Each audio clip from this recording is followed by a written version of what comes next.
Alors comme vous le savez, c'est le salon de l'agriculture. L'agriculture française est saluée dans le monde comme un modèle à suivre. Sa production s'arrache à l'international. Les Français se précipitent cette semaine et comme chaque année au salon de l'agriculture, et les politiques rivalisent de déclarations d'amour à l'égard des agriculteurs. Tout devrait aller pour le mieux dans le meilleur des mondes pour l'agriculture nationale.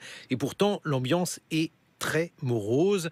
Agriculteurs incapables de se verser un salaire digne de ce nom, suicide d'exploitants, polémiques incessantes sur les pesticides, consommateurs avides de bio mais allergiques à la dépense, guerre des prix menée par les distributeurs, menaces de réchauffement climatique. Bref, le malaise agricole français appelle-t-il à une évolution ou à des révolutions? Pour répondre à cette difficile question, je suis en votre compagnie, Marc Dufumier. Bonjour, vous êtes agronome, professeur honoraire à l'AgroParisTech et président de Commerce Équitable France.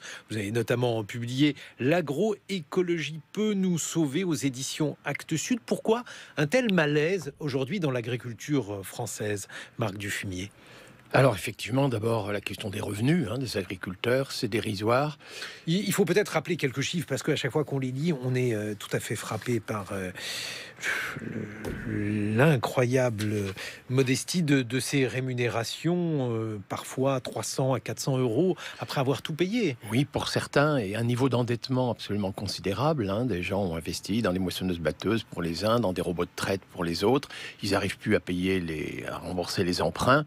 Et au moindre petit accident climatique ou sanitaire et autres, c'est la catastrophe. Et ça explique un peu, notamment ce taux de suicide dont vous parliez tout à l'heure. Mais alors, justement, ça c'est quelque chose qui me frappe et qu'il faut peut-être expliquer aux auditeurs. L'activité agricole, elle suppose en fait des revenus importants pour financer des investissements, parce que les investissements, ils sont colossaux. C'est une activité qui est très gourmande en capitaux pour la terre et pour les machines. Les machines agricoles valent des fortunes alors même que les rendements agricoles sont bas. Est-ce nouveau, Marc Dufumier? Alors les rendements agricoles peuvent être élevés, mais les coûts de production, un blé à 90 quintaux à l'hectare aujourd'hui, ça coûte très cher en pesticides, en engrais de synthèse et autres. Et puis les niveaux d'équipement aussi, oui, sont considérables. On a encouragé les agriculteurs à pratiquer une agriculture un peu qu'on qualifie d'industrielle, qui s'est inspirée de l'industrie, produire à grande échelle, à un coût toujours moindre, produire des produits de masse qui sont parfois quand même des produits bas de gamme. Quand vous disiez l'agriculture française est louée, c'est effectivement dans les 2 tiers de notre excédent de la balance commerciale, c'est quand même les vins, les fromages, les spiritueux, les produits d'appellation d'origine contrôlée, les produits bio. Mais il y a aussi des produits issus de l'agriculture industrielle qui trouvent parfois des difficultés à se vendre. Vous savez, la poudre de lait, on voit la tour de déshydratation du lait à Carhaix qui est en faillite. Enfin, je veux dire, les Chinois se retirent. Oui, alors c'est effectivement pas la seule filière. La volaille française a beaucoup de problèmes. Comment vous expliquez Des cela? poulets bas de gamme, écoutez, élevés avec du maïs et du soja brésilien pour être exportés vers l'Arabie Saoudite, pouvait-il être compétitif avec des poulets brésiliens? Nous le savions déjà. Toutes ces choses-là avaient été prédites un peu il y a une quinzaine d'années. Pourquoi ça a marché pendant si longtemps? Parce que finalement, c'est ça aussi la question qu'on se pose. S'il y a eu une agriculture à ce point extensive avec différents types d'exploitation en Bretagne, vous l'évoquez, mais pas seulement. Pourquoi ça a marché si longtemps, Marc Dufumier? Alors c'est un peu les subventions. Il y a eu une politique des prix au lendemain de la Deuxième Guerre mondiale qui consistait à nous protéger au contraire des importations de céréales en provenance du Nouveau Monde ou des mottes de beurre en provenance de Nouvelle-Zélande. Et quand nous sommes devenus excédentaires, l'Europe des 6, 8, 15, plutôt que de mettre des quotas, on en a mis un peu vite sur le sucre, beaucoup trop tardivement sur le lait, jamais sur les céréales. Et du coup, quand les agriculteurs ont dû s'aligner sur les prix internationaux, on a mis des subventions qu'on disait compensatoires de la baisse des revenus.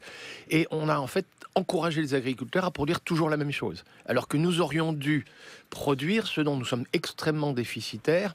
Vous savez, les protéagineux, les plantes productrices de protéines. Par exemple la luzerne, le trèfle, le sainfoin, les lotiers pour nourrir des vaches, les lentilles, les pois chiches, les haricots, les petits pois pour nourrir des hommes, la févrole, le lupin pour nourrir les cochons. On est déficitaire en petits pois, en pois chiches. Alors, pour les légumineux, d'une façon générale, on est déficitaire pour les 2 tiers en France. L'Europe des 28 est déficitaire pour les 3 quarts. Nous importons du soja, du tourteau de soja pour nourrir nos nos animaux, et même parfois le haricot, les petits pois, les lentilles, par exemple, on importe du Canada. Oui, nous sommes extrêmement déficitaires. Et ces plantes ont l'avantage, je vous dis tout de suite, non pas seulement de nous fournir des protéines directement sans qu'on ait à les importer, mais comme ça fertilise le sol en azote pour la betterave ou le céréal qui viennent dans la rotation, ça nous évite les engrais azotés de synthèse, eux-mêmes très émetteurs de protoxyde d'azote, et ça nous évite, quand pour fabriquer les engrais de synthèse, de devoir importer du gaz naturel russe. Donc oui, il y a urgence de retrouver une plus grande autonomie en protéines et cesser la surproduction de produits bas de gamme. Mais ça, c'est quand même un peu étonnant parce que les agriculteurs n'arrêtent pas de dire que l'État français les a spécialisés. On a fait un peu ce qu'on voulait faire d'eux. On les a, par exemple, autour de Cahors, on leur a dit au début de faire des fraises, puis on leur a dit de faire du vin, puis le vin autour de Cahors est aujourd'hui un vin qui a beaucoup de soucis. Donc ça signifie que l'État s'est mêlé des productions agricoles. Pourquoi l'État a-t-il mal orienté la production de ses agriculteurs, Marc Dufumier? Alors, on leur a dit, c'est un peu l'État, à travers la politique des prix au lendemain de la Deuxième Guerre mondiale, des subventions ultérieurement, mais c'est aussi la grande et moyenne distribution qui dit, moi je veux des produits standards, s'il vous plaît, une matière première. L'agro-industrie aussi a dit, moi j'ai robotisé mes processus de transformation, je veux une matière première. Rappelez-vous, quand on a réussi ce tour de force à mettre quand même du cheval dans les lasagnes de bœuf, l'entreprise avait dit, écoutez, on s'est trompé de minerai. Vous voyez, on parle de matière première agricole, alors pour les agriculteurs, c'est un produit fini, quoi. C'est insultant pour les agriculteurs. Le minerai, c'est la viande hachée. Le minerai, oui, c'est la viande hachée, oui, la bauxite, quoi. Bon, non, les agriculteurs méritent mieux que de vivre comme des mendiants avec des subventions à qui on donne un cahier standard. Alors qu'il y a des solutions alternatives, on va dire un peu inspirées de l'agroécologie scientifique, qui permettraient en France de produire moins mais mieux, et peut-être de moins exporter de produits bas de gamme et de moins ruiner les basses-cours dans les pays du Sud. Oui, mais alors, dans le même temps, il y a aussi un phénomène évident, c'est qu'on a expliqué aux ménages français qu'ils allaient pouvoir se nourrir pour des sommes de moins en moins importantes. Aujourd'hui, l'alimentation, c'est environ 13% du budget d'un ménage. Ça veut dire qu'en fait, on est passé à un poste qui est inférieur à celui des transports. Et donc, peut-être qu'on en a en quelque sorte pour notre argent, Marc Dufumier, si on mange du minerai. Alors, très juste, dans un premier temps, c'est vrai que la part de l'alimentation dans notre budget a diminué, mais seulement on découvre aujourd'hui que le lait pas cher nous coûte très cher, parce qu'il faut payer des impôts pour retirer les algues vertes des littorales bretons, que le pain pas cher nous coûte très cher, parce que pour qu'il n'y ait pas d'atrazine et de désherbant dans l'eau du robinet, écoutez, l'eau potable, c'est pas donné gratuitement. Donc les coûts ne sont plus dans le prix du produit tel qu'on le trouve dans une espèce de supermarché, mais dans des coûts, les économistes disent externalités négatives, des coûts cachés, mais que nous payons tous, à travers des impôts, des sanctions et autres. Oui, oui. Qu'est-ce que vous préconisez dans ce contexte-là? Parce que donc, on a parlé d'une agriculture plus raisonnée, on a parlé donc d'un engouement pour le bio. Est-ce véritablement la solution? Est-ce que l'on peut trouver une voie moyenne, Marc Dufumier? Non, l'agriculture high-tech de demain, ce sera pour avoir de l'énergie dans notre alimentation, faisons l'usage intensif des rayons du soleil, puisque la photosynthèse, c'est la plante verte intercepte l'énergie solaire, fabrique de l'énergie alimentaire. Donc on va faire un usage intensif de ce qui est renouvelable et ne nous coûte rien. Couverture végétale maximale, tous les rayons de soleil tombent sur des feuilles vertes, transformant l'énergie solaire en énergie alimentaire. Cette énergie alimentaire, c'est de l'amidon, c'est du sucre, c'est des lipides, des hydrates de carbone. Où la plante trouve-t-elle le carbone? Dans le gaz carbonique. Ne me dites pas qu'on manque de gaz carbonique, c'est pléthorique. Donc on va faire un usage intensif de ce gaz carbonique. La plante prend le carbone, libère l'oxygène, c'est bon pour nos poumons, fabrique le sucre, l'amidon, les lipides, et même de la paille des racines, et même séquestre du carbone dans l'humus des sols. Faisons un usage intensif de ce gaz carbonique. Pour les protéines, on a besoin d'azote, 79% d'azote dans l'air. Je suis désolé, il y a des légumineuses qui peuvent intercepter ça. Alors tiens, justement, on en était déficitaire. Ces fameuses légumineuses, vous savez, le trèfle Saint-Foin dont je parlais tout à l'heure, capable d'intercepter l'azote de l'air, de fabriquer directement ces protéines pour notre consommation et la consommation animale, et de fertiliser les sols en azote pour les cultures qui vont suivre dans la rotation. Mais qu'est-ce qu'on attend avant de remettre des légumineuses? Et puis maintenant, on a besoin d'éléments minéraux, calcium, potassium, phosphore. Ça, c'est les racines d'arbres qui vont aller les chercher en profondeur, là où n'atteint pas la racine de blé. la roche est altérée, elle libère des éléments minéraux, ça remonte avec la sève, ça va dans la feuille, la fermente tombe à terre, ça fertilise la couche arable. Et puis un jour, je vous parlerai des champignons mycorhiziens qui sont capables d'aller débusquer des éléments minéraux coincés entre les feuilles et l'argile. On ne manque pas de solutions alternatives, cher monsieur. Non, mais alors ça, ce sont des solutions, ne le prenez pas mal, hein, Marc Dufumier, des solutions d'agronome. Ce que je veux dire par là, c'est qu'il y a donc peut-être ces solutions qui fonctionnent très bien sur le plan théorique ou sur le plan pratique quand on les met en œuvre. Mais aujourd'hui, qui peut décider de faire en sorte que les agriculteurs s'orientent vers ces solutions-là? Y a-t-il en quelque sorte une planification, une orientation des agriculteurs, et qui peut la prendre en charge? Nous tous. Le consommateur, quand il décide de manger sainement, sans perturbateurs endocriniens dans les fruits et légumes, sans antibiotiques dans la viande, quand il fait des choix d'une production, par exemple, labellisée bio, eh bien, aujourd'hui, vous savez que la consommation bio s'accroît, il y a une croissance à 2 chiffres, hein, annuelle, et malheureusement, on importe de plus en plus de produits bio pour satisfaire cet accroissement de la demande. Mais il y a donc bien un effet déjà macroéconomique de nos comportements individuels comme consommateurs. Et puis, il y a des associations qui permettent de commercialiser en circuit court des produits bio, etc. C'est les AMAP, c'est les marchés paysans, c'est autre chose. Et puis peut-être, je vous en parlerai un peu ultérieurement, des associations qui aident à des jeunes agriculteurs à s'installer, à acquérir des terrains en Île-de-France ou ailleurs. On dit les terres de liens, hein, par exemple.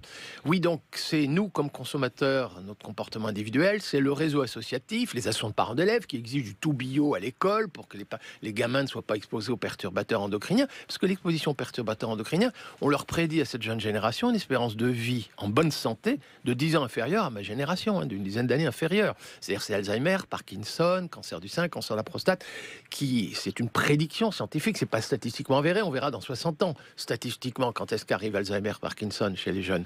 Mais n'empêche que c'est déjà prédit, un peu comme il y a 30 ans, on nous prédisait le réchauffement climatique. Donc oui, aujourd'hui, il faut s'inspirer de l'agroécologie scientifique, et c'est un changement de politique agricole, c'est les citoyens qui vont faire pression. Bon, alors, on verra pour ces conséquences funestes que vous êtes en train de prédire, Marc Dufumier. Ce qui est certain aujourd'hui, c'est qu'un agriculteur, il est confronté à un problème extrêmement concret, celui donc de revenus extrêmement faibles. Je le rappelais tout à l'heure, même s'il y a eu une légère augmentation, on est en moyenne à 15 000 euros par an de revenus, une augmentation de 2 000 euros qui est liée en fait à une diminution des charges qui a été engagée sous le gouvernement de François Hollande. Donc on voit qu'on a affaire à des revenus qui sont modestes, des investissements qui sont importants et une filière qui a des prix de marché qui sont trop bas pour que les individus gagnent leur vie, ce qui veut dire que finalement les seuls agriculteurs qui ont une propension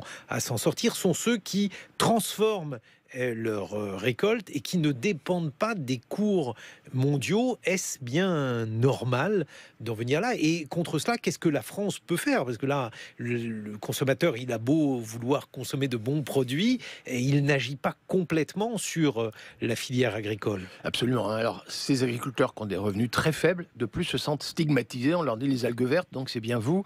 Les subventions, c'est bien nos impôts. Le désherbant dans l'eau du robinet, c'est insupportable, hein, il faut être clair. Et les paysans sont aussi victimes parfois de l'emploi de ces pesticides, hein, on l'a vu. Donc c'est franchement insupportable. Donc il nous faut réaliser une vraie révolution agricole avec de bons produits. Alors un bon produit de terroir ou labellisé bio, l'agriculteur fait confiance parce qu'il y a une certification par une tierce partie et il est prêt à payer un peu plus cher. Mais alors du coup, comment rendre accessibles des produits de qualité aux couches modestes? Alors je pense qu'il n'y a pas d'autre issue que de payer les agriculteurs pour leurs services d'intérêt général, les services environnementaux. C'est-à-dire que quand ils séquestrent du carbone dans l'humus des sols, ils contribuent à atténuer le réchauffement climatique, ils donnent une stabilité structurale des sols, ça évite l'érosion, ça évite éventuellement les inondations dans la vallée. Voilà un service d'intérêt général. Ben écoutez, moi je suis prêt à payer pour que les agriculteurs nous rendent ce service. Quand on remet des légumineuses dans nos rotations, nos assolements, ça nous évite des importations de gaz naturel russe, énergie fossile, ça nous évite les émissions de protoxyde d'azote, ça nous évite les importations de soja transgénique. Écoutez, c'est un service d'intérêt général. Je suis prêt à payer. Quand ils nous mettent des haies qui hébergent les coccinelles, qui vont même neutraliser les pucerons et ça nous évite des pesticides, voilà un service d'intérêt général. Les agriculteurs méritent d'être rémunérés pour les services d'intérêt général.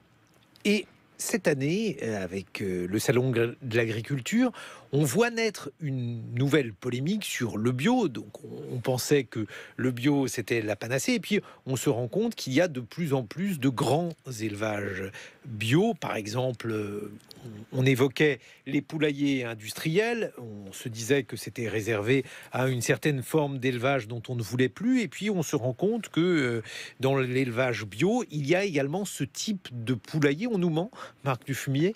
Non, alors, il est clair qu'acheter un produit bio, quand même, pour éviter l'antibiorésistance, c'est-à-dire éviter d'avoir des antibiotiques dans la viande et des perturbants endocriniens dans les fruits et légumes, c'est quand même salutaire. Mais oui, le cahier des charges de l'agriculture biologique, quand elle a été unifiée à l'échelle européenne, a permis un peu l'agrandissement des élevages. Et là-dessus, les Français sont inquiets. Et c'est vrai quand même que les élevages en espace confiné, de trop grande taille, avec les risques de pollution qui peuvent se faire, c'est pas forcément génial. Mais alors, qu'est-ce que ça veut dire? Ça veut dire que lorsqu'on achète bio, bon, on achète souvent un produit plus cher que le produit traditionnel. On n'est en revanche pas certain, d'une part, d'avoir un produit de qualité, et puis d'autre part, d'avoir un produit qui est, je dirais, élevé, fabriqué de manière éthique. Alors, certains, on n'en est jamais, hein, la certitude existe, mais il y a quand même le bio par rapport au conventionnel, si vous voulez, pour votre santé, c'est quand même décisif, faut être très clair. Mais oui, le bio peut se perfectionner. Il peut se perfectionner dans ses conditions environnementales, ses conditions sanitaires des aliments.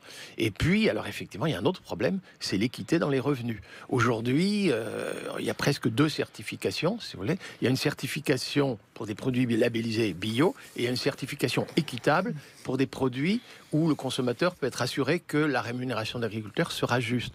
2 certifications pour la qualité d'un produit, c'est un peu beaucoup, mais on n'y échappe pas. Autrefois, les pionniers de l'agriculture biologique avaient mis les conditions sociales d'équité dans les revenus, dans leur cahier des charges. Mais quand ça a été unifié à l'échelle européenne, ça a été un peu oublié. Et du coup, on se retrouve devant une double labellisation, double certification, et bio, et équitable. Et le bio qu'on importe? Alors, il est comme certifié, y compris les certificateurs français peuvent se déplacer là-bas, ou parfois ils sous-traitent à des compagnies là-bas en question. Mais à l'échelle européenne, le cahier des charges est quand même commun. Les rigueurs dans la certification peuvent peut-être varier un peu d'un pays à l'autre, mais même s'il y a des incertitudes, il faut le reconnaître, c'est quand même plus prudent que d'acheter les produits conventionnels. Et puis alors, les agriculteurs en France se plaignent parce qu'ils disent que les aides à la conversion au bio, les aides générales versées pour ceux qui veulent commencer dans le bio manquent à l'appel, qu'il n'y a pas véritablement de soutien à cet égard. Est-ce vrai, Marc Dufumier? Oui, alors c'est très vrai. Il y a des aides en principe à la conversion. Alors conversion, le mot j'aime pas beaucoup, ça fait très religieux. On change de religion, c'est pas ça du tout la question. Le bio, c'est pas une religion. Mais c'est vrai que chez certains, oui, mais c'est d'ailleurs ça fait le plus grand tort à l'agriculture bio que de l'idéologiser. Non, la vraie préoccupation, c'est la qualité sanitaire des aliments, la préservation des abeilles, la biodiversité, éviter l'érosion des sols. C'est là où quand même elle manifeste sa supériorité, l'agriculture labellisée, biologique. Mais oui, les 2 premières années, quand vous passez au bio, ça se traduit par de moindres rendements, ce qui ne veut pas forcément dire tout de suite de moindres revenus. Parce que le passage, par exemple, dans l'élevage laitier à l'herbage en Bretagne, le passage de l'agriculture conventionnelle à justement cet élevage pâturage et bio, vous accroissez votre revenu, même si le rendement en lait à l'hectare a diminué. Non, donc soyez sans crainte. On va continuer à en parler, Marc Dufumier. Votre prochain livre, L'agroécologie peut nous sauver, aux éditions Actes Sud. Et on va en parler dans une dizaine de minutes avec une agricultrice, Laure Daffin. Elle gère la ferme de Ballon en Côte d'Or. Et c'est une agricultrice qui appartient au réseau Terre de Liens. On va évoquer avec elle justement ces nouveaux modèles agricoles. Qu'est-ce qu'ils proposent, qu'est-ce qu'ils offrent et quels sont donc leurs avantages dans cette évolution, peut-être dans cette révolution du modèle agricole français. Il est 8h sur France Culture et je vous souhaite un très bon réveil. 8h23, on reparle du malaise agricole, des évolutions et des révolutions. Nous sommes en compagnie de Marc Dufumier, agronome, professeur honoraire à l'Agro-ParisTech et président de Commerce Équitable France. Votre prochain livre s'intitulera L'agroécologie peut nous sauver et il sera publié aux éditions Actes Sud. À côté de vous, une agricultrice qui a d'ailleurs le bracelet du Salon de l'Agriculture, Laure Darfin. Bonjour. Bonjour. Vous êtes gérante de la ferme de Ballon en Côte d'Or et vous êtes membre d'une association Terre de Liens. On va expliquer aux auditeurs ce qu'est Terre de Liens. Je vous ai invité parce que vous êtes assez représentatif de ces nouveaux agriculteurs et pour que vous puissiez nous exposer tout d'abord ce que vous faites et pourquoi vous avez choisi la vie d'agricultrice, puisque après tout, nous les journalistes n'arrêtons pas de dire que la situation des agriculteurs est morose, que celle-ci se dégrade. Vous avez fait un choix qui est un choix surprenant dans ce contexte. Vous n'êtes pas du tout née agricultrice. Oui, tout à fait. Dans le jargon, on appelle ça hors cadre familial. Donc non, mes parents ne sont pas du tout agriculteurs. J'ai fait ce choix privé et professionnel. Simplement parce que j'ai un petit garçon qui a un trouble autistique et trouver un travail qui permet d'être présente, quels que soient les horaires, c'est assez compliqué. Donc du coup, dans tout ce que j'aimais faire et que je savais faire, l'agriculture était finalement la solution la plus pertinente. Mais ce n'est pas le choix de la facilité. Comment avez-vous fait pour vous installer? C'est peut-être là que l'on va parler de Terre de Liens et de ce que fait cette association. C'est quelque chose d'un peu particulier. Ça mérite d'être exposé, Laure Darfin. Alors, Terre de Liens, c'est un mouvement citoyen qui récolte donc de l'argent citoyenne. Et avec cet argent, la foncière et la fondation achètent des surfaces agricoles et les mettent en location à des agriculteurs. Et nous, en fait, on a des obligations. On signe un bail rural environnemental qui n'est pas le bail agricole normal. Et dans ce bail rural environnemental, il y a un état des lieux, en fait, de toute la biodiversité qui est présente sur les terres. On a l'obligation d'être au minimum en bio. On peut faire mieux, on peut faire Déméter ou Nature et Progrès. Déméter et Nature et Progrès, il faut définir. D'accord. Alors, dans les labels de l'agriculture, on va dire écologique, la base, c'est le bio, que je pense que tout le monde connaît. Oui. Voilà. Et ensuite, il y a des labels qui sont plus poussés, plus pointu et qui Déméter, c'est très très poussé. Oui, et Nature et Progrès, et tout autant. Déméter, c'est du biodynamique, je crois. Et tout à fait. Biodynamique, là aussi pour exposer aux auditeurs, c'est une manière d'envisager le bio qui va au-delà, qui prend en compte les aspects environnementaux. En fait, on travaille avec la Lune, avec les énergies cosmiques et telluriques, et on fait des préparations énergétiques. On essaye d'être dans le vivant le plus pointu possible. Donc vous voyez, Marc Dufumier, tout à l'heure on parlait du bio, je vous disais c'est presque une religion, ceux qui sont en biodynamique pour faire du vin ou ce genre de choses, là on touche à une vision qui est une vision souvent un peu mystique de la nature. Alors, le scientifique, oui, le discours de la biodynamique, je veux dire, le scientifique n'y adhère pas d'emblée. Pour autant, faut-il mépriser des gens qui pratiquent, notamment les fameuses décoctions en question. À partir du moment où on voit que les gens ont cette pratique depuis un certain temps et que ça marche, je pense que les scientifiques se doivent d'expliquer les pratiques, même si le discours de la biodynamique leur est incompréhensible. Ah non, je n'ai pas du tout dit qu'il fallait le mépriser, d'autant qu'il y a d'autres pratiques aussi dans la biodynamique. Il y a aussi une manière de soigner les bêtes avec des huiles essentielles, bref, des choses qui sont effectivement tout à fait respectables. Donc, vous avez fait appel à Terre de Liens. Terre de Liens, donc, c'est une sorte d'association qui est une foncière qui propose donc différents lieux, des lieux qui sont achetés par cette association et qui sont ensuite loués à différents fermiers, différents exploitants, à l'instar donc de la ferme que vous gérez, la ferme Ballon en Côte d'Or, Laure Darfin. Mais alors j'imagine que Terre de Liens essaye de trouver des fermiers qui sont à la hauteur des exploitations. J'imagine qu'on ne se contente pas d'appeler cette association pour se retrouver quelques instants plus tard à la tête d'une ferme. Pas du tout. Oui. C'est l'énorme avantage en fait d'être une ferme Terre de Liens. Je voudrais quand même revenir sur pourquoi on choisit finalement d'appeler Terre de Liens pour l'acquisition de nos surfaces. typiquement, je ne suis pas issue du monde agricole et je n'ai pas le besoin suprême d'être une grande propriétaire terrienne. Et au-delà de ça, si je travaille pendant toute ma carrière professionnelle à avoir une terre saine et riche en biodiversité, à la fin de ma carrière professionnelle, rien ne dit que ma fille ou mon fils reprendra derrière moi. Et cette terre peut retourner dans le pot commun et peut être tout à fait attribuée à quelqu'un d'autre qui n'aura pas du tout la même vision de cette agriculture écologique. Donc Terre de Liens finalement va être un garant puisque une fois qu'ils ont acheté ces surfaces, ils ne les revendent pas. Et si demain j'arrête pour une bonne ou une mauvaise raison, c'est pas la question, c'est un autre agriculteur qui aura les mêmes obligations et donc les mêmes valeurs de Terre de Liens qui reprendra ces surfaces après moi. Et alors comment s'y prend-on? Comment vous y êtes-vous prise pour trouver donc cette ferme via donc le mouvement Terre de Liens? Alors, quand on n'est pas issu du monde agricole, l'accès aux surfaces est assez compliqué. Donc, quand des terres se libèrent et que on peut y prétendre pour les acheter ou pour les louer, à ce moment-là, on contacte l'association régionale Terre de Liens. Il y a tout un dossier qui se monte pour savoir si notre projet est viable. Si notre projet est transmissible, c'est-à-dire que typiquement si demain j'arrête, c'est ce que quelqu'un d'autre que moi est capable de vivre sur la surface que Terre de Liens va acheter.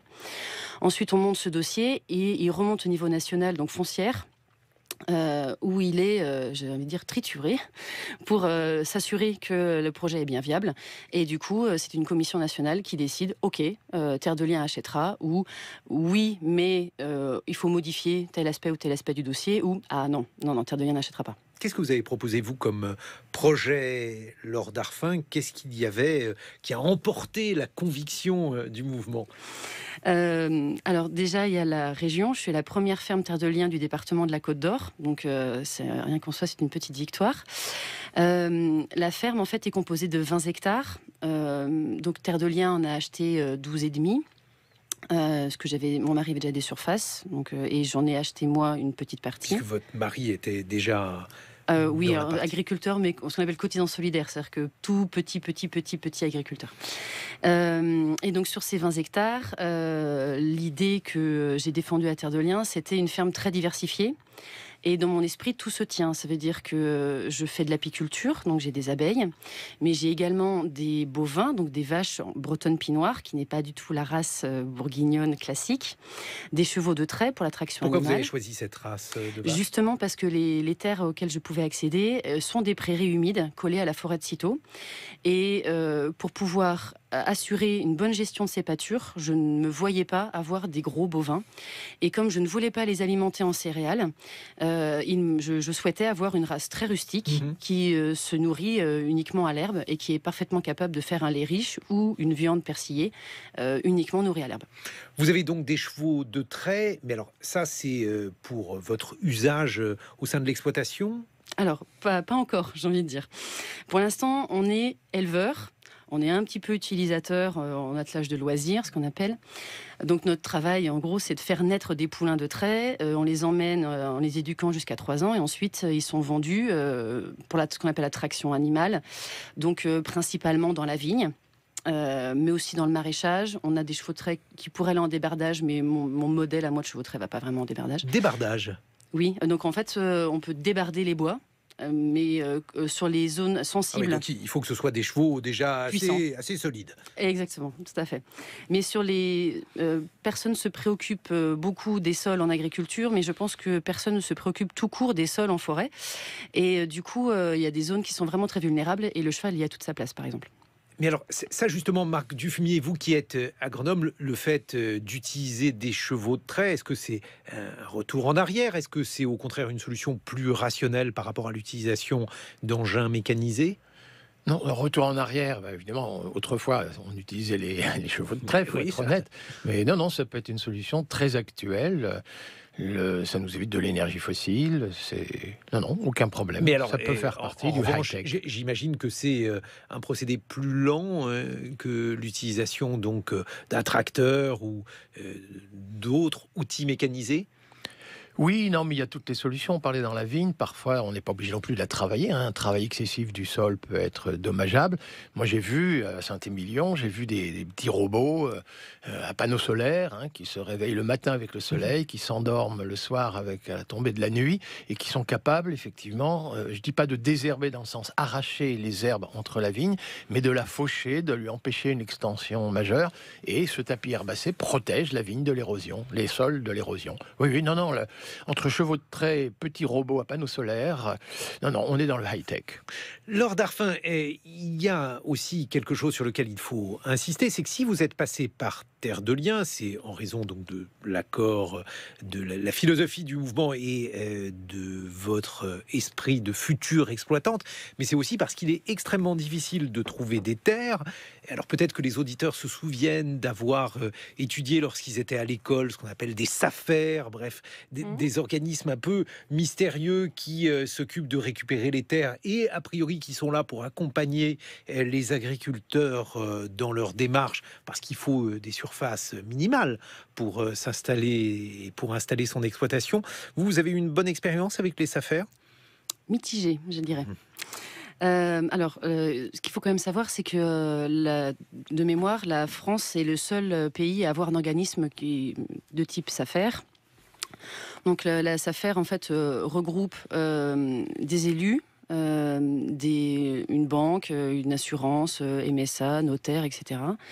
Et ensuite, sur des comités techniques départementaux, on a tous les syndicats agricoles qui sont représentés. Et l'objectif, c'est de dire si des terres se libèrent, au lieu que les plus riches finalement y accèdent en les achetant et ne fassent qu'agrandir les surfaces, on va redistribuer selon finalement une grille, des critères, avec des critères prioritaires, pour s'assurer que on maintient finalement une agriculture française stable.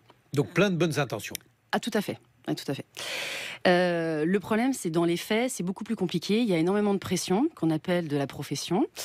Ces pressions font que quand on n'a pas un modèle classique de l'agriculture de son département, finalement, on se retrouve assez rapidement rejeté et par des moyens plus ou moins sympathiques. Donc ça va de chantage, ça va menaces. J'ai quand même été suivie par 2 4x4 pendant plus d'un mois. J'ai eu la chance inouïe d'avoir les barrières ouvertes de mes bovins et de mes chevaux. J'en tremble, tellement ça m'agace. Donc il y a des pressions assez difficiles, simplement parce que on ne correspond pas à des critères classiques de l'installation. Et une ferme de 20 hectares très diversifiée, tenue par une femme, ça passe pas très bien.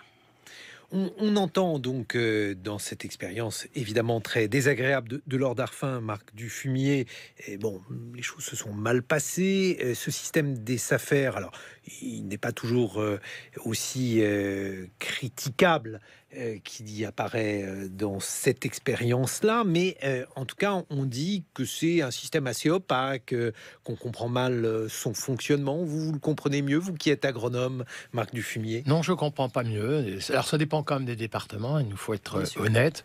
Mais oui, dans beaucoup trop de cas, les SAFER exercent un droit de préemption, mais pas pour les causes pour lesquelles elles doivent correctement exister. Il nous faut être honnête. Oui, il y a de très très gros problèmes.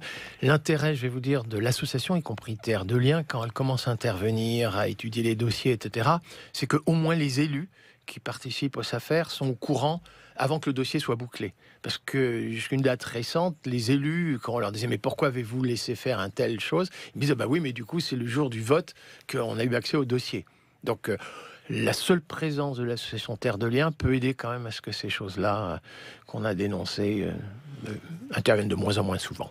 Lord Arfin, donc je l'ai dit, vous êtes installé dans une ferme, la ferme Ballon en Côte d'Or.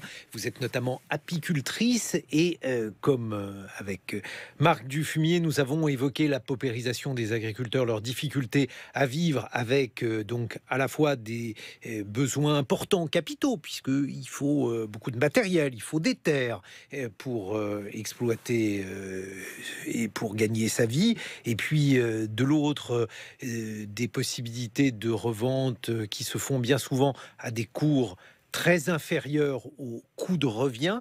Vous, comment vous en sortez-vous? Qu'est-ce qui vous fait vivre finalement aujourd'hui? Alors, la particularité d'avoir une petite ferme, c'est que on a, alors moi j'ai le plaisir, mais l'obligation de bien l'organiser. Donc je ne suis que en vente directe, parce que d'ailleurs Terre de Liens apprécie. En fait, on ne peut pas mettre nos productions sur les marchés mondiaux. Vous n'avez pas le droit. Non, clairement pas. C'est une des valeurs de Terre de Liens, c'est de défendre une agriculture vivrière, donc qui nous convenait très bien.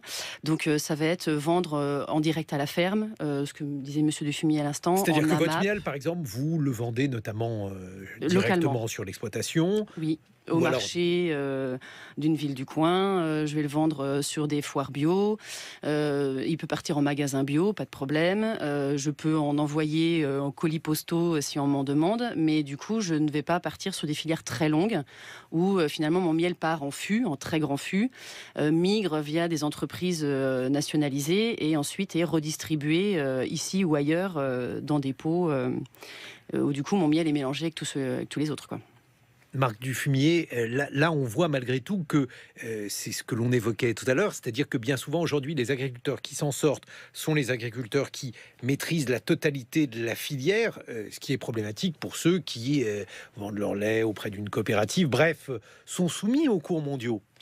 Ben, c'est un peu la question, hein, c'est que aujourd'hui la demande en produits bio est très élevée, donc les prix des produits labellisés bio est encore assez élevé. Mais on découvre souvent que c'est les grandes et moyennes surfaces qui profitent de ce prix élevé et ne rémunèrent pas forcément les producteurs à un prix équitable. D'où l'intérêt de ces circuits courts, sans trop d'intermédiaires, et c'est ce qui aussi permet, soyons clairs, aux consommateurs qui adhèrent à des AMAP, vous savez, les associations de maintien de l'agriculture paysanne, et ben de pouvoir manger bio pour pas trop cher. Et alors concrètement, pour le miel, combien le vendez-vous et combien vous rapporte-t-il? Alors ça, c'est toujours compliqué, mais en tout cas, pour qu'on essaye de comprendre ce qui se passe et ce qui pourrait se passer lors d'Arfin si vous vendiez ce miel à une coopérative. Alors très honnêtement, je pourrais même pas vous répondre. Si je pourrais vous répondre pour la coopérative, autant pour moi. Actuellement, je vends mon miel au kilo, 17 € le kilo. Je ne vends que des pots de 500 grammes et de 250 grammes, puisqu'il y a très peu de gens qui vont acheter des kilos de miel. Ceux qui en ont besoin, finalement, m'appellent avant et je leur fais, je peux même faire un saut de 5 kilos s'ils veulent. Voilà. Alors, on va prendre un miel de printemps, donc je vends 17 € le kilo. Si je le vendais sur un filière longue, je le vendrais 2,80 € le kilo. Voilà, donc je pense que la démonstration est faite. Et donc là, évidemment, à 2 € et des brouettes, vous ne vous en sortiriez pas. Ah bah pas du tout. Parce que aujourd'hui, alors je ne sais pas très bien comment on fait la comptabilité d'une ruche, ça doit être un peu particulier, mais vous avez une idée de ce qu'il vous faut pour vivre. Et aujourd'hui, avec cette exploitation-là, vous parvenez à vivre ainsi que votre famille. Alors pour l'instant, c'est un projet. Ça veut dire que je suis installée depuis 1 an et demi. Une entreprise agricole reste une entreprise et on n'arrive pas forcément à se sortir un salaire là tout de suite maintenant, ce qui est mon cas. Maintenant, j'aime à dire qu'une entreprise agricole reste une entreprise puisque il faut qu'elle soit gérée et qu'elle soit bien gérée. Donc c'est des choix et l'agriculteur doit faire des choix raisonnés. Donc volontairement, mon époux a conservé son travail. On a un salaire qui tombe dans le foyer et donc il y a moins d'enjeux sur le fait que la ferme tourne tout de suite. Maintenant, je suis aidée par l'État parce que j'ai une DJA, une dotation jeune agriculteur, donc j'ai des obligations. C'est-à-dire certes. Alors, ils aident en fait les jeunes agriculteurs à l'installation. D'un côté, c'est une espèce de contrat finalement. Notre projet agricole est de nouveau trituré pour s'assurer qu'il soit bien viable. On nous donne une somme d'argent qui est prédéfinie suivant le type de culture que l'on fait et où est-ce que l'on est. Donnez-nous un ordre de grandeur lors d'Arfin. J'ai eu 20 000 € à peu près. Ce qui est très bien, hein, ce qui est vraiment super. Mais par contre, à l'inverse, on a des obligations. Et l'obligation majeure, c'est de sortir un SMIC au bout de 4 ans. Puisqu'on ne donne pas de l'argent public pour finalement dire « Ah, bah, j'ai pas réussi, merci pour les 20 000 €, je rentre chez moi ». Donc du coup, la première année, et comme toute année d'entreprise, on investit beaucoup. Et le temps que les ateliers se mettent en place, on ne rentre pas énormément d'argent. La bonne nouvelle, c'est qu'au bout d'1 an et demi, ma ferme est déjà autonome. Ça veut dire que sur mon fonctionnement diversifié en vente directe, tous les frais liés à la ferme sont payés par l'activité de la ferme. Est-ce que vous avez eu recours par ailleurs à l'endettement? Est-ce que cette aide-là... Ça fait partie des choix que l'agriculteur fait ou ne fait pas. Nous, non. On a eu recours à l'endettement simplement pour pas en fait vider nos comptes en se disant ok, on va quand même se garder une sécurité. Donc oui, mais j'ai des tout petits prêts, j'ai 38 000 euros de prêts à la banque, ce qui est rien du tout. Par contre, le reste c'est l'autofinancement et donc c'est des choix financiers que l'on fait. Et je travaille beaucoup avec des collègues agriculteurs, voisins, bio ou pas d'ailleurs, pour pouvoir mieux gérer les charges et avoir moins de charges sur la ferme. Marc Dufumier, ce qui explique Laure Darfin comme modèle agricole, c'est évidemment une belle histoire, de beaux débuts. Est-ce qu'une agriculture nationale, ça peut être composé de petites exploitations comme celle-ci, parce que donc on voit qu'il y a la possibilité de s'en sortir quand on maîtrise la totalité de la filière, mais si tel n'est pas le cas, que deviennent les autres agriculteurs? Comment envisagez-vous les choses, vous qui êtes agronome? Alors il y a aussi de très beaux exemples de grandes fermes, on va dire, de 100, 200, 300 hectares, qui alors se convertissent, le mot est un peu désagréable, mais à une agriculture labellisée bio, en créant des emplois, c'est-à-dire en installant les enfants, des cousins, des proches. Et c'est toujours un peu comme une diversification, peut-être pas comme celle de Laure en question, mais on diversifie, on réassocie agriculture, élevage et autres. Et oui, on peut, à partir de grandes fermes, promouvoir une agriculture labellisée bio et intensive en emploi. C'est parfaitement possible. C'est quelque chose effectivement de conciliable. Ça se fait à quel prix? Est-ce que vous pensez qu'aujourd'hui les structures sont là pour que les grandes exploitations se convertissent en bio? Alors, soyons francs, c'est possible à la condition que le fermier, l'exploitant agricole, comme on dit, ne soit pas déjà trop lourdement endetté. Parce que je peux vous assurer que quand un agriculteur est très lourdement endetté parce qu'il a acheté 3 robots de traite, lui demander de diversifier sa production, c'est insupportable. Pour lui, amortir au plus vite les 3 robots de traite, c'est ne faire que de lait, du lait, du lait. Et oui, parce que Laure Darfin explique qu'elle a eu recours donc à une dotation de 20 000 euros, mais bien souvent les exploitations dépendent de budgets qui sont beaucoup plus importants, des robots de traite, un tracteur, bref, ça se compte bien souvent en dizaines de milliers d'euros et très vite l'addition est beaucoup plus lourde. Oui, c'est-à-dire que le niveau des revenus des exploitants est très faible, notamment le revenu disponible, parce qu'effectivement, une grande partie de la valeur ajoutée va servir à rembourser les emprunts, payer les taux d'intérêt et ce genre de choses. Mais il est bien là le problème de l'agriculture industrielle, c'est qu'il y a une certaine inertie d'agriculteurs qui ont lourdement investi et se retrouvent piégés. Les aides au bio, est-ce que vous en avez reçu Laure Darfin? Parce que là aussi, on se pose la question. Tout à fait. Alors après, c'est assez régional. Toutes les régions ne fonctionnent pas pareil. Bio ou pas, on a des aides. Par exemple, ce qu'on appelle PCAE dans notre jargon. C'est des aides pour nous aider à créer des bâtiments. Donc, dans mon cas, j'ai créé une miellerie. J'ai pas encore créé le bâtiment qui me permet de mettre mes chevaux et mes vaches. Donc, par exemple, elles partent en pension tous les hivers chez un collègue qui a de la place. Et donc, cette miellerie est aidée à hauteur de 30% en région Bourgogne-Franche-Comté. Et ce qui est extrêmement confortable. Les outils de production sont aidés aussi en diversification. Donc, par exemple, les boîtes de mes ruches ont été aidées à hauteur de 30% aussi. Et ensuite, alors je ne peux parler que pour la région Bourgogne-Franche-Comté puisque je ne connais pas toutes les autres régions dans leur fonctionnement. Par exemple, nous, les frais de certification bio sont remboursés annuellement par la région. Et est-ce que vous touchez des aides européennes? Alors oui, c'est ce qu'on va appeler la PAC, la politique agricole commune. Donc, bien sûr, elle est... À combien s'élèvent ces aides? Alors, pour être très concrète, donc sur l'année 2018, mes aides PAC s'élèvent à 12 300 euros.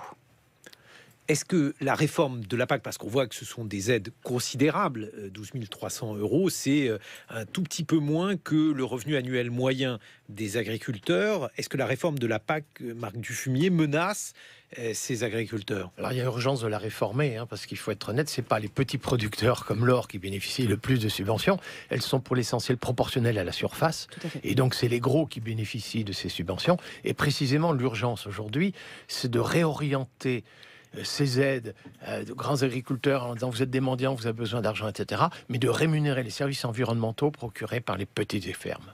Marc Dufumier, l'agroécologie peut nous sauver. Laure Darfin, je ne vais pas conseiller votre miel s'il n'y a pas d'éditeur, mais enfin, c'est la ferme de Ballon en Côte d'Or, et donc on peut aller y acheter du miel, et je crois aussi du pain d'épices qu'affectionne particulièrement Aurélien Bélanger et Mathilde Serrel. Bonjour à tous les deux, et vous allez prolonger l'émission